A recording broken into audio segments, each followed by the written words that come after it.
Well, hello, everybody, and welcome back. And if you are just tuning in with me for the very first time, it's so nice to meet you, and I am very glad you are here with me. I am your host, Heather Carey, nutritionist, chef, mom, and a woman who has been around the block with food. I want to open up about real food in relationship to health, weight, and our bodies so you can make peace with what you eat. I'm recording this podcast a few days before Thanksgiving because, like I said last week, I wanted to give you some tips and suggestions for the holidays so you do not feel the pressure to fall back onto some crazy go-nowhere diet that leaves you feeling desperate and even worse about yourself. I know firsthand how this feels. Growing up, the holidays gave me full permission to eat and drink really whatever. Now, I know, and hopefully you know too, that giving yourself full permission to eat whatever and whenever you want is perfectly fine. We have free will, and tuning into our bodies and knowing what we need at any given moment is essential for making peace with ourselves and our bodies. So when you are on and off diets and when you are dictated by somebody else's rules and ways of eating, life gets confusing. You start to depend on outsiders and someone else's beliefs and rules for what to do. That can feel very out of control and stressful. Now, I've shared in prior podcasts, and I am very transparent about this on my website, and really with anybody who will listen to me, that when I was younger, spending life in the dieting fast lane never served me, but I didn't know any better. And back then, it felt as if I was always on and off some sort of a diet, or spending my precious time even contemplating a diet. And for most of the year, I would stick it out on this diet or that, really whatever the newest diet was. Now, since I was so under the thumb of somebody else's beliefs and ways of eating, as Thanksgiving rolled around, diet thinking would slowly become a wisp of a memory because I needed a break from pressuring myself to be on or off a diet. I was going to be rebellious right around Thanksgiving because this now was party time, that collective permission just to let go. And the holidays would give me all the right reasons to say yes to every gooey dessert, sparkling pink champagne cocktail, and every luscious bite of warm brie. I adored the holidays back then, not so much because I was spending time with family or resting or tuning into the darker, colder season. Not at all. This was celebratory season, and this was all about the overabundance of food and drink that I was never, quote, allowed to eat. I gave full permission to myself to eat and drink anything and everything I wanted and attend as many parties as I chose and just let loose. I would think about the consequences in January. I was so restrictive with eating and under so many house rules that I was like a kid in a candy store. All those foods that were not allowed and were off limits to me. And of course, I had camaraderie. Most of my friends were right there with me. Who wasn't worrying about their weight all year round? I believe we all felt the same way. We would just deal with the consequences in January. When January 1st rang in, there I was, typically a few pounds heavier, piled high with deep exhaustion and full of regret. Wasn't I doing this all year long anyway, though? But suddenly, come January 1st, when the party's over, it just all felt so lonely. My friends scattered back to their corners like mice in the early morning and were just long gone. And I felt so alone. The short, dark days were just swallowing me. I would just remember feeling filled with a whole bunch of shame. What was the matter with me? Why couldn't I just keep on the straight and narrow? And why couldn't I just be like one of those other women who seems to breeze through party season unscathed and their energy intact? I longed to be one of them. So the relentless questioning would just continue. But now I know that I was simply going from just one extreme to another. Unrealistic diet to giving myself this get out of jail free pass for the month. It felt bleak in January. I would literally just hand myself back the virtual jailer's keys and walk back into the cold, dark cell, having learned nothing except how to beat myself up. And I was very used to that. It was punishment, and it was unforgiving and relentless. But nonetheless, the diet battle would begin with the thoughts of detoxing or cleansing to kickstart me and force me back on track. Now, the diets ensued with specials, promotions, and grueling 30-day challenges. I'm sure you're already seeing those come out. I would set my very vague resolutions, lose weight, and no sugar or alcohol, and maybe it's forever. Hard to resist when you're weary, vulnerable, and ashamed. The resolutions in January will be here before we know it, and I know you are so familiar with resolutions too. They start out with a shot out of the gate, another big promise that this time will be it. And you might berate yourself or talk down to yourself to get yourself into action. And it works, but only for a while. So I will be with you on this podcast during this whole month to help you to not go down that punishing road and make a different choice.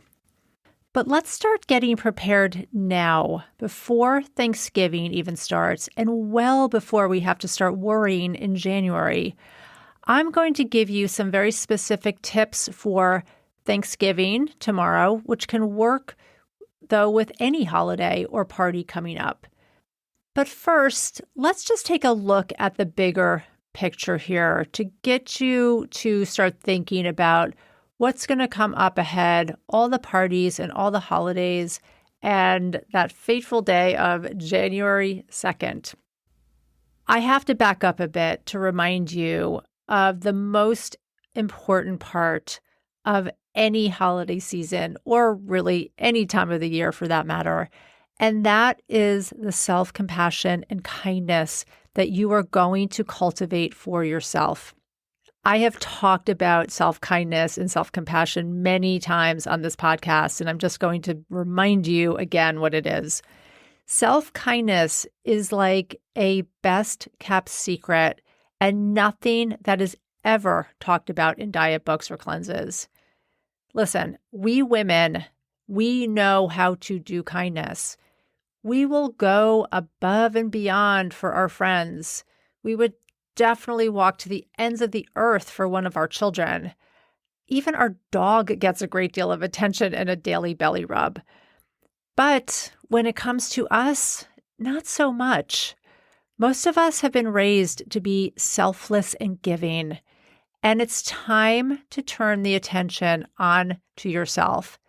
If you don't start out of the gate this season with kindness and forgiveness for yourself, and a knowing that the diet mentality you have been clinging to will actually hold you back from feeling great and losing weight for good, then let's revisit this talk in January. I certainly don't mean to be stern here, but I am telling you that go down the same road as me, as I've done in the past, and you will fail your next diet, and you will keep coming back for even more, hoping the next diet is the one that will be the change.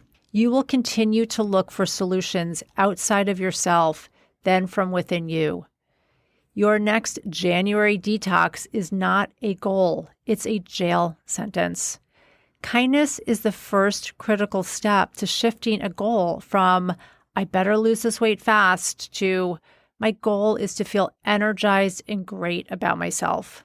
So I'm wondering if you are already thinking about those resolutions and already pondering 2023 and how you are going to not eat sugar or drink alcohol for a month to clean out. Or maybe you will finally start intermittent fasting or try the keto diet. On the same hand, I imagine there is something deep inside of you that is burnt out on resolutions because you finally get it, just like I do. You know they don't work. Resolutions are vague and impossible to sustain. Now, I'll be talking about this so much more this month, but for right now, I want you to consider that setting a specific goal rather than a resolution can be a very different way of looking at weight loss and health. Goal setting is not the same as another failed and forgotten resolution. Let me tell you about goal setting. Setting goals in a very specific way, which is entirely different than vague resolutions or the "I'll think about it later" mindset, is what made me super successful with my own weight loss and health goals, and what has worked with every one of my successful clients who also sets goals for themselves. The challenge and the secret really is to get your goal setting done right. And when it comes to our health, goal setting is vital because it helps you decide and focus on what's really, really important to you. Now, I don't want you to get confused with goal setting right now because these days it can feel almost a little like dieting and the dieting books that are out there. Every few months or so, there seems to be a new book or secret to hammering out your dreams and visions. There are literally hundreds of books on effective goal setting, such as creating bite-sized habits or crafting your vision or planning out your life. Social media is so full of these experts discussing the most effective way to plan your year for success, along with millions of tips, tricks, anecdotes on how to be a goal-setting rock star. All of this information can lead to so much more confusion and misinformation. What I do know is that goal setting is vital, though, to keeping yourself accountable. It does not have to be intimidating, nor does it have to be complicated. Back when I laid down goals to lose weight and to keep it off, I had no single specific goal-setting plan in mind, but writing and journaling, as I have mentioned in the past, has always been very near and dear to my heart. And so I naturally turned to pen and paper to begin. My writing led me to write a contract of sorts, explaining my most honest, deep-seated, darkest, and most heartfelt feelings about how it felt to carry extra weight and the frustrations I felt with being on diets and failing at diets. Now, back then, I'm not sure I could have even shared my emotions around it with anyone but myself. And I made a commitment to not be judgmental or hard on myself, and to sticking with the goal, which was a pledge of kindness and knowing that this was about progress and not perfection. When I say that I lost 20-something pounds and kept it off, to this day, it is the goal that keeps me staying with it. Goal setting is like a contract. I feel like I just don't want to break with myself. It's that important. So when you are ready, goal setting is a very powerful way to get really honest with yourself in a kind and loving way. And I will definitely be getting into the more specifics of goal setting in a future episode. But let's go back to resolutions for a second. What happens when you jump into some elusive resolutions that seem to go nowhere? I'm sure you have been here, as I have been dozens of times. Now, before you know it, February trudges through, and you are likely left wondering, where did my willpower and motivation go? Where did those resolutions go? How come they just seem to leave your memory after about 2 weeks of saying you're going to stop drinking or stop eating sugar? Then you might beat yourself up and start to get overpowered with shame like I used to. The shaming yourself is never a good motivator for anything. And it's a really, really poor way to get yourself into action. I love the shame researcher Brene Brown, who I have mentioned on this podcast before, who says that shame is the most powerful master emotion. It's the fear that we're not good enough that corrodes the very part of us that believes we are actually capable of change. So if you're stuck in the cycle of shame, it will feel nearly impossible to break the chain so you can set goals that are meaningful, heartfelt, and honest.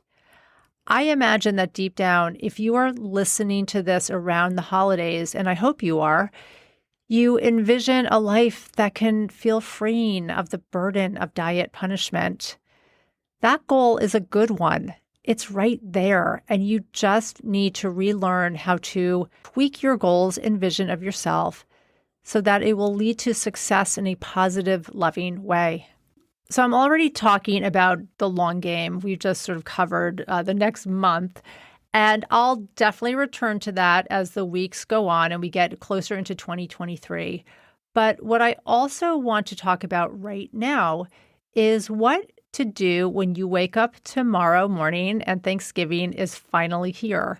If you feel like you want to have an experience where you get up on Friday actually feeling really good about the holiday, then let's jump in to some specifics. These mini goals for tomorrow are, like I said, specific, doable, and actionable, exactly how I like my goals. Okay, so our goal this year is to wake up the day after Thanksgiving and feel great. Here are 3 things that we can do to do that. Number 1, never go to a party or holiday dinner hungry. Now, this may feel totally counterintuitive, but trust me, this is a secret of many, many successful women who know how to enjoy themselves and not gain weight. When you go to a holiday dinner ravenous, you are more likely to drink more, eat more, and make poor food choices. Your brain loves the feeling of starvation because it will latch on to any food in sight, and the worst offenders to boot. Now think about it. When is the last time you were starving and you actually craved celery sticks? Your brain wants sugar, the quickest source of energy for that precious brain of yours. So wine, overeating desserts, crackers, let's add some cheese on there. This may seem totally counterintuitive, like I said, to eat a snack or, yikes, actually eat breakfast that morning. But trust me, do this. If you don't, you will more than make up in calories what you didn't have during the day. So tip number 1, do not walk into a party hungry. Tip number 2, to get through Thanksgiving with success and feeling great the next day. I want you to think about how you can make over some of your traditional holiday foods. Now, I know sweet potatoes with marshmallows is a crowd pleaser, I think. Actually, who even thought of putting marshmallows on sweet potatoes? Consider the fact that Thanksgiving is full of a lot of super healthy side dish choices. There's Brussels sprouts, kale, green beans, just to name a few. It's when we throw in the odd add-ins like fried onions out of a can that this perfectly delicious food you are eating and good for you, like vegetables, takes a turn.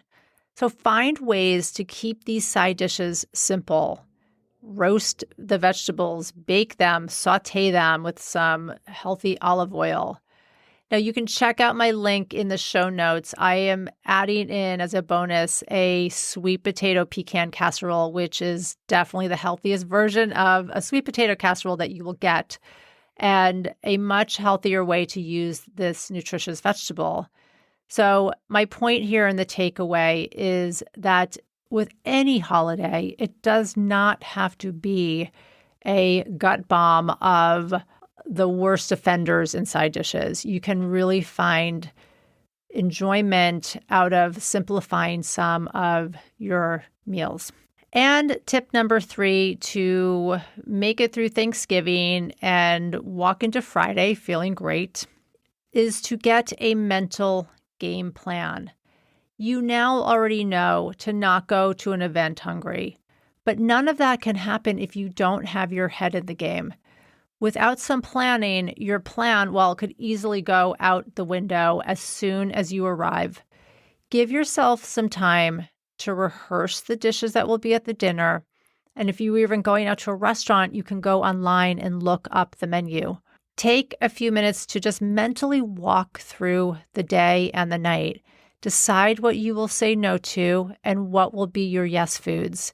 And if you can't stop at 1 or 2 bites of the baked brie or those holiday cookies that are just sitting on the counter, then consider that these simply might be a no for you.